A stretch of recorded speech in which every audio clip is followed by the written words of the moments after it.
जनसंवाद खबर में आपका स्वागत। घोसी में खेमस के तत्वावधान में निकाला गया विरोध मार्च, विधायक भी हुए शामिल।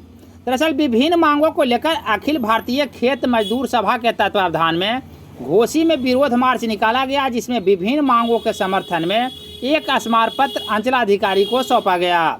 मार्च की शुरुआत घोसी के पुरानी अस्पताल से शुरू हुई, जो प्रखंड परिसर में पहुंचकर सभा में तब्दील हो गई, जहां स्थानीय विधायक रामबली सिंह यादव ने लोगों को संबोधित किया।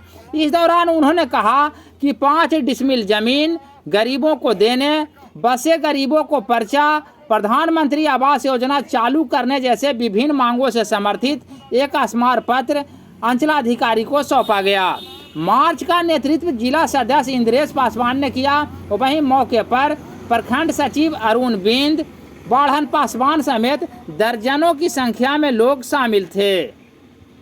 कहा कि आज प्रदर्शन किया जा रहा है। आज पूरे देश में मनरेगा मजदूरों को और खेत ग्रामीण मजदूर सभा के मातहत ग्रामीण मजदूरों का देश भर के प्रखंड मुख्यालयों पर प्रदर्शन था और प्रदर्शन बिहार सरकार और केंद्र सरकार दोनों से जुड़ा हुआ है। केंद्र सरकार ने मनरेगा में कटौती कर दिया, जबकि इस इलाके को आप देख लीजिए और देश का बिहार का एक बड़ा इलाका अभी सूखा का मार झेल रहा है। खेती हुई नहीं है तो मजदूरों के घर में भी अनाज नहीं है, पैसे नहीं है।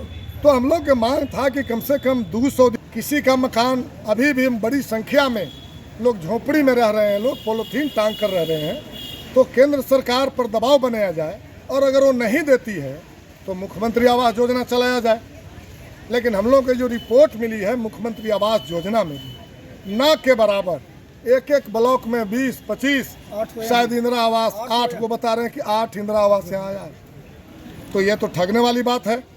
और इसलिए हम दोनों सरकार को ये कह रहे हैं कि गरीबों की आवश्यकता है आवास, गरीबों की आवश्यकता है मनरेगा, गरीबों की आवश्यकता है ज़मीन की पर्चा, और जिस ज़मीन पर वो बसे हैं उससे आप तभी उजाड़िए जब उनको बसा दीजिए, और जहां से उजाड़िए आप बता दीजिए कि कौन काम शुरू होने वाला है, और तत्काल जहां वो बसे हुए हैं उनकी पानी, उनका सामुदायिक भवन, उनका छायादार चबूतरा, ये सब उनका निर्माण हो, इसका एनओसी दिया जाए। तो ये सब मांगों के साथ आज हमारा ये कार्यक्रम था। और इसके साथ साथ ये मोदी जी को चेतावनी भी है कि अगर आप इंदिरा आवास बंद कर दिए हैं, अगर आप बंद कर दिए हैं, मनरेगा कटौती कर लिए हैं, तो आपका दरवाज़ा भी गरीबों का बंद हो चुका है। अब 2024 में आपको गरीब विदा करेगा, और नहीं तो जरा सा भी सुबुद्धि है तो गरीबों की इस मांग को मान लीजिए। इसी के साथ हम लोग आए थे।